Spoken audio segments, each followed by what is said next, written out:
Les amis, bonjour. Ravi de vous retrouver pour la paracha de la semaine. Paracha de la semaine, parachat Ekev. Dans la parachat Ekev, il est écrit « Et Hachem éloignera de toi tout fléau ». Il est rapporté dans la Gemara de Baba Metzia. Rav a expliqué que ce verset fait référence au mauvais œil, ce qu'on appelle communément l'Aïn Hara. Et Rachid nous expliquer là-bas tout fléau, une chose dont dépendent toutes les maladies, et c'est l'œil, le mauvais œil. Donc, est-ce que le Aïn Hara existe? Oui, le Aïn Hara existe.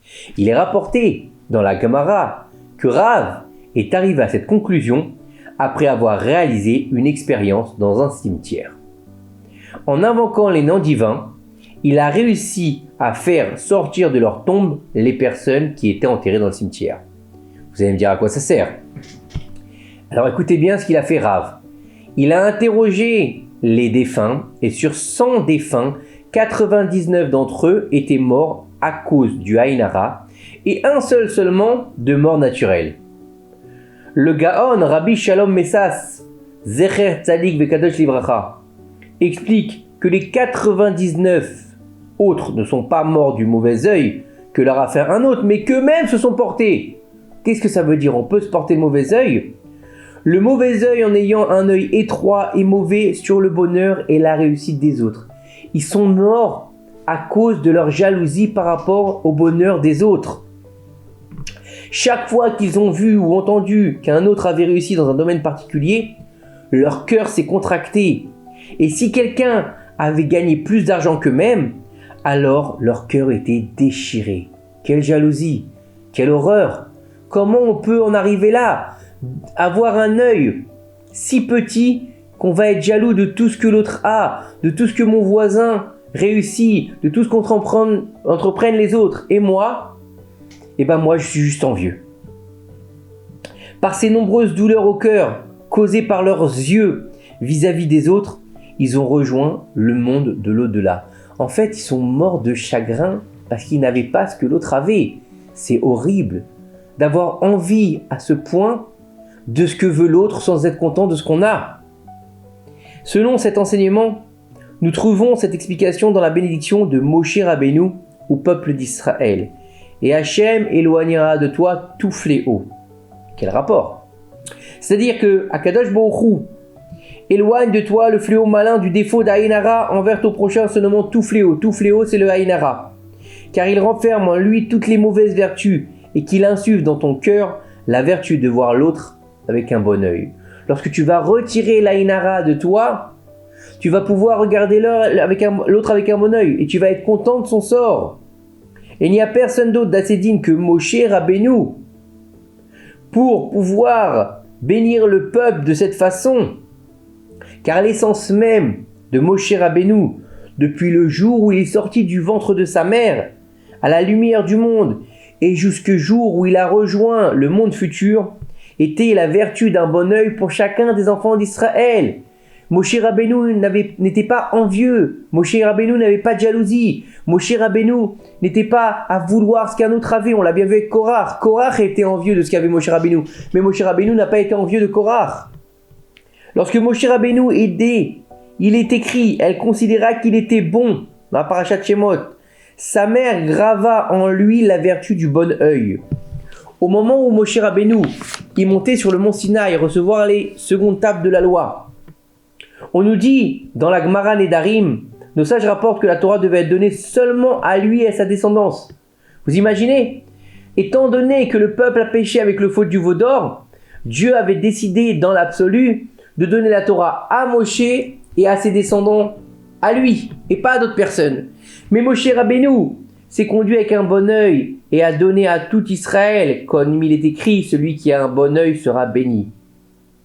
Quand Eldad et Médad, demi-frères de Moshe Rabbeinu, ont prophétisé dans le camp en disant « Moshe va mourir et c'est Yoshua qui va faire entrer le peuple sur la terre », Rashi, il nous explique là-bas sur ce verset que Yoshua est venu voir Moshe avec inquiétude. Il lui a dit « Mon maître, maudis-les !» Maudis-les, pourquoi? Parce qu'ils sont en train de dire que tu vas mourir et que c'est moi qui vais rentrer. Maudis-les! Ils sont en train de te maudire. Moshe Rabbeinu lui a dit attends. Détends-toi. Il lui a dit tu fais preuve de zèle à cause de moi. Plaise au ciel que tout le peuple d'Israël soit composé de prophètes, qu'Hachem il fasse reposer son esprit sur eux. Regardez un peu la grandeur de Moshe Rabbeinu, qui est le plus grand de tous les prophètes. Il est le roi d'Israël, il est celui qu'on respecte le plus. Et au lieu de dire « Je suis le roi, je suis le prophète, venez me voir, adulez-moi », qu'est-ce qu'il dit? Que tout Israël soit des prophètes. Au contraire, qu'il y en ait plein comme moi. Alors qu'en général, aujourd'hui, les gens disent quoi? Qu'il y en ait peu comme moi. Je suis unique, je suis absolu, je suis tout. Moshe, c'est tout le contraire. C'est-à-dire que Moshe Rabbeinu, par son bon œil et son bon cœur, espérait vraiment que chaque membre du peuple d'Israël mérite d'être un prophète comme lui. Et cela ne l'a absolument pas perturbé, même si ses paroles lui faisaient perdre son honneur et son importance. Alors qu'aujourd'hui, quelqu'un qui va voir par exemple un autre directeur, une autre secrétaire, un autre travailleur qui fait la même chose, il va être jaloux, il va dire il va me prendre ma place celui-là. Ah, ils me mettent en concurrence pour voir qui est le meilleur. Non, Moshe Rabbeinu, il n'y a pas le meilleur pour lui. Tout le monde doit être un prophète d'Israël. Aussitôt qu'Akadosh Baruch Hu lui a demandé avant sa disparition, dans les parachiotes qu'on va lire très bientôt, de mettre sa main sur la tête de Yeshua pour lui transférer une partie de son esprit de la sagesse. Comme il est écrit là-bas, fais approcher de toi, Yeshua, fils de Nun, l'homme animé de mon esprit, et impose ta main sur lui, marqué dans le Sefer Bamidbar. Et là-bas, donc, on nous dit que Moshe devait bénir Yeshua pour lui transférer, en fait, la suite, qu'il devienne celui qui allait devenir le chef d'Israël. Et là-bas, Dieu lui dit, mets une seule main sur la tête de Yeshua. Mais Moshe Rabbeinu, il s'est pas contenté de se comporter ainsi envers Yeshua. Il a jugé avec son bon œil et a placé sur sa tête ses deux mains. Donc, c'est-à-dire une double bénédiction. Comme il est écrit, il lui apposa ses mains.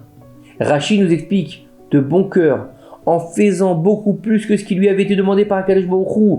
Hachem lui a dit ta main, tandis que lui l'a fait avec ses deux mains, le remplissant gracieusement de sa sagesse, comme on remplit un récipient complètement. Imaginez, Akadosh Baruch Hu dit mets ta main et bénis Yoshua. Avec une main, on sait bien que c'est pas fixe, c'est un peu en dilettante comme ça. Non, Moshe, il a mis ses deux mains sur la tête de Yeshua avec amour, avec dévotion, et lui a transféré sa propre sagesse par ses mains. Quelle grandeur!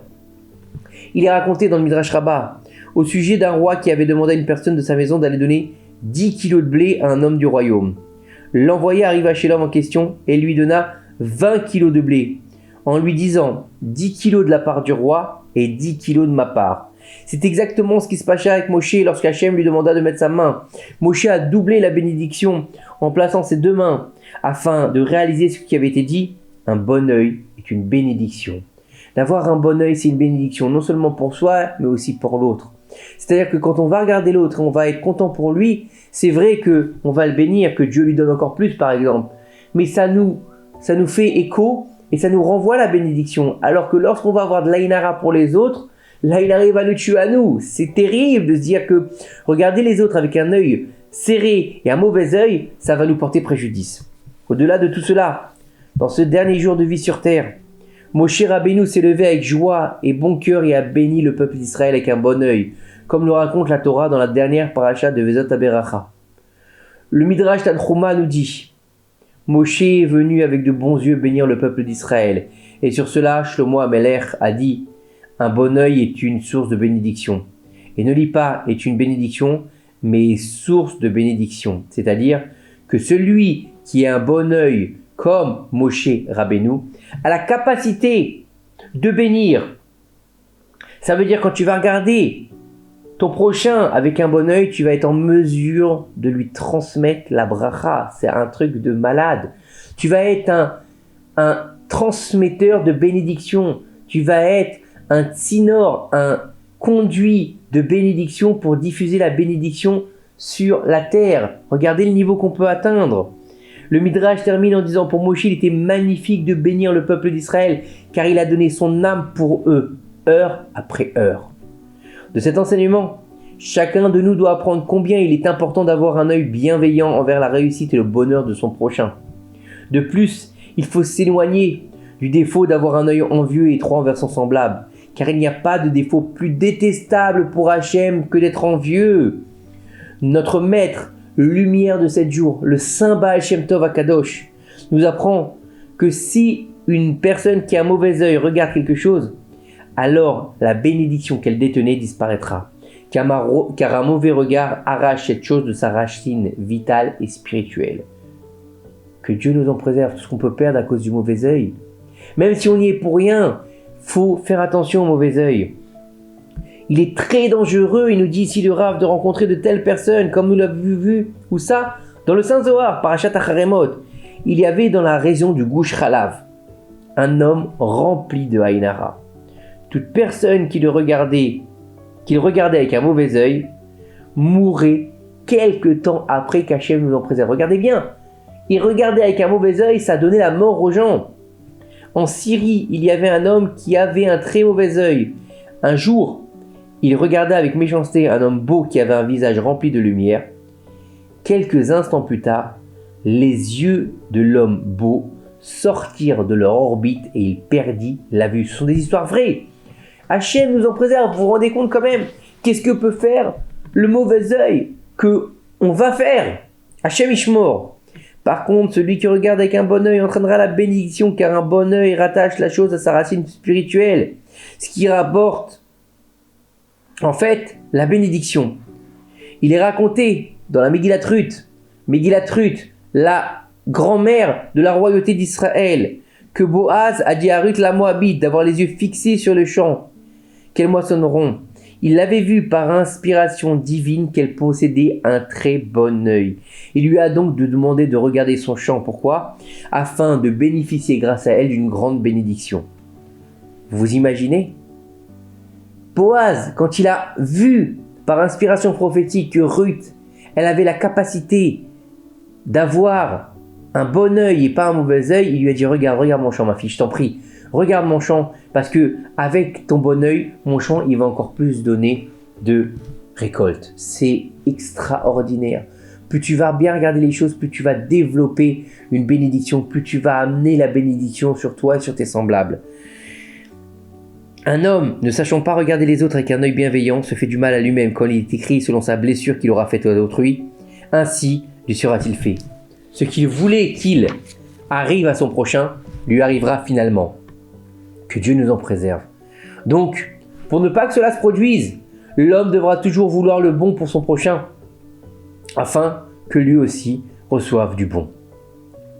Celui qui regarde son prochain avec un œil malveillant fermera, que Dieu nous en préserve, toutes les portes célestes.